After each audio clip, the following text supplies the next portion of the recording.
mày đang chơi ở đâu mà nó cao chơi chơi này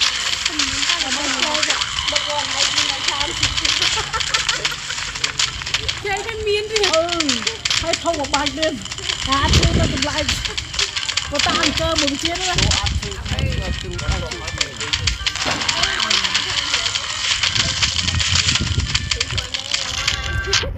trời đấy tao cao xíu hả cái cho nó dễ bắt qua rồi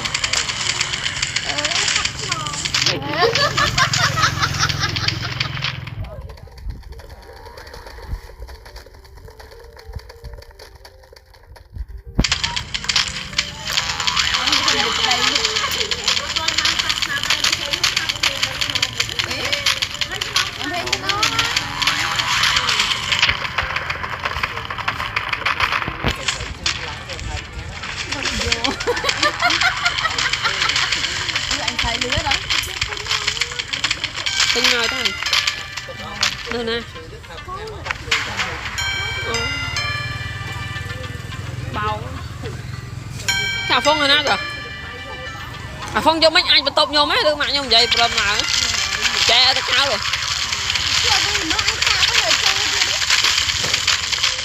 chẳng ai đó cô được đây à video nhá mấy à bây nhưng mà đo đi những bất khiếm không lư sẽ lây lan cho anh nào ta ngày xưa với anh mình đến từ chỗ anh đã bây giờ hãy nhé rồi ngày đi cùng vào nhau đấy nó không ạ miễn gặp bao cho hết mới hốt đi sao rồi anh vào đây à tức là nó mơ biếm anh ấy miễn đi khoa vậy tại sao cho tới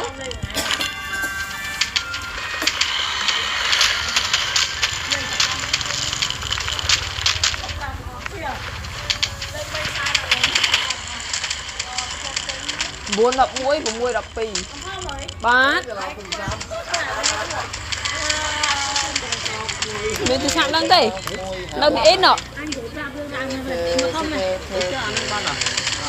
thế à nè anh trên đồ sạp này bán á anh đồ sạp phải chia phần sạp nhỏ phải hai chia tiền con vật lớn anh lô đồ sạp mới đặt với anh trên đồ sạp phải chia lô lẹ tục mất mông bạc lôi này anh không sao được ổn để chẳng á điềm à cái chia cái quả nằm máu cái thằng này học đấy hay cái đào cái bao lôi vô lối cái thêm đồ sạp hay cái thằng đông mà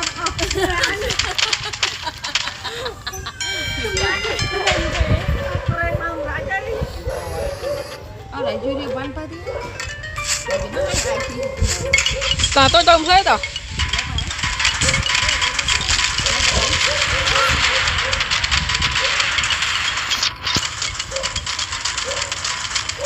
đây này cái câu chuyện này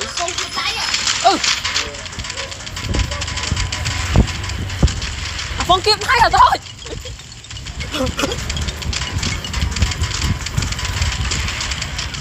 ê cái ai một mình không ăn chặt đây chưa đó ai có hết không chặt một lại dân mơ hả cái lại dân mơ bay lan bay men phi lan đấy bay lan thấy à trạ mùi tiền à trạ mùi ai cho mơ tiền lắm nào nào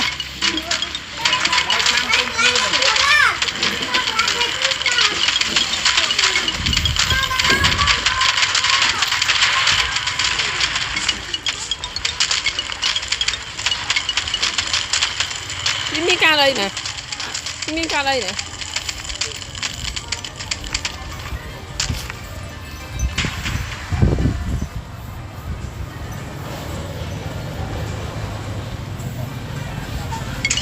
Smart camping luôn hay cả hai kiệt này Smart camping luôn đó không na này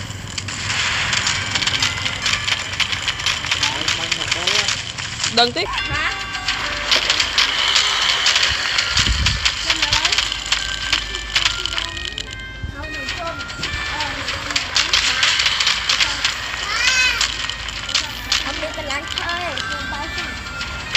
xí này chia bánh luộc đẩy cho này ngày xí này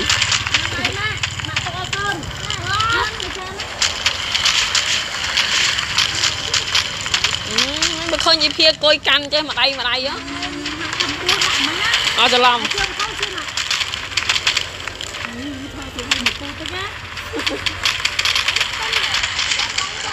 Trốn á.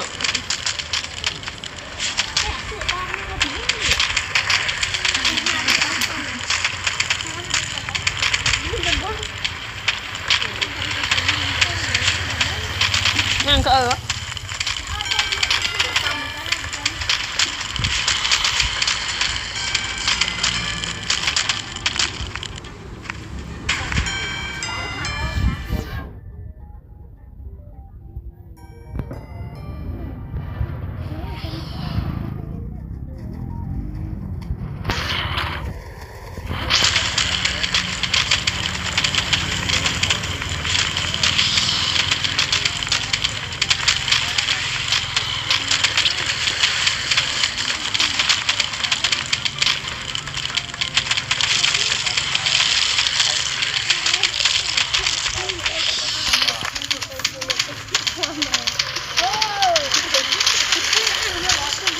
Thấy á,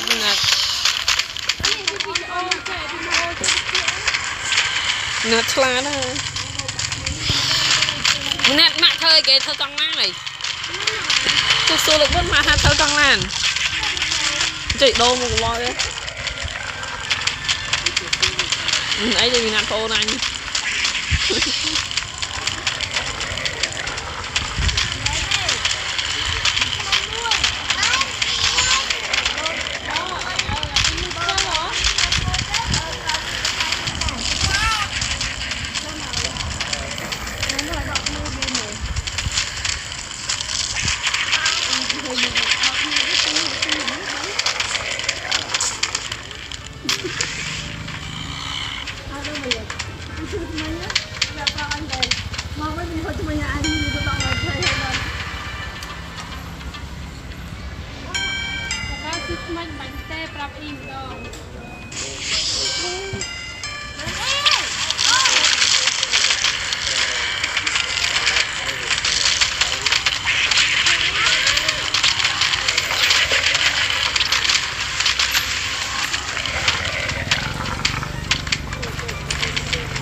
Đi nát.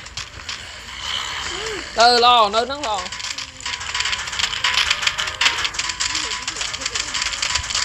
Hấp tôi nữa.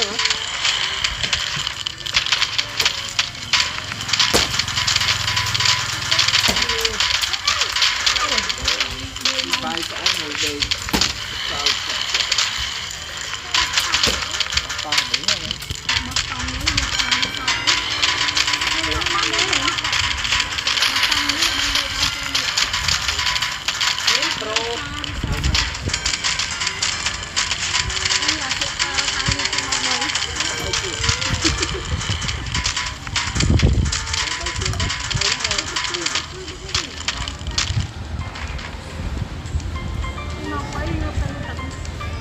Miên á, cái đó không ai mau quên nhỉ.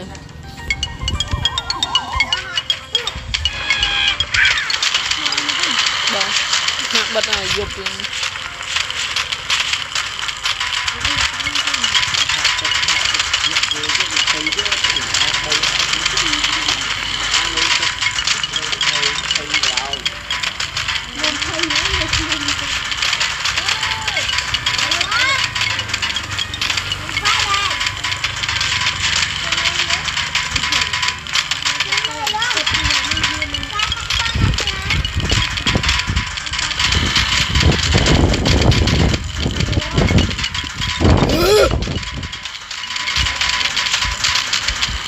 Đâu vậy?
rồi ai rồi bà chắc là nó mà thấy này nó con ôm qua rồi con vô trong hôn này chơi hôn đấy nhá vô có đây vâng anh mi score bị chơi nhá chứ không score bị chơi nhá cho trâu đấy sao mi score bị chơi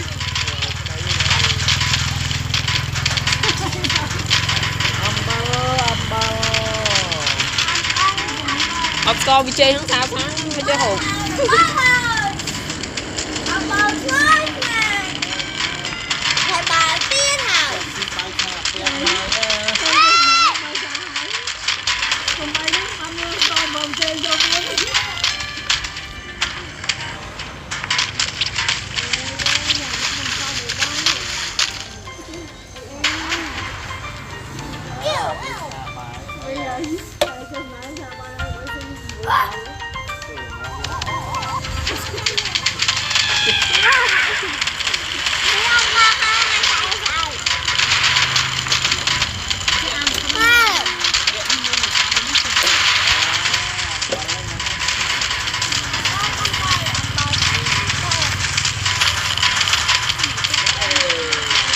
Tịch đó.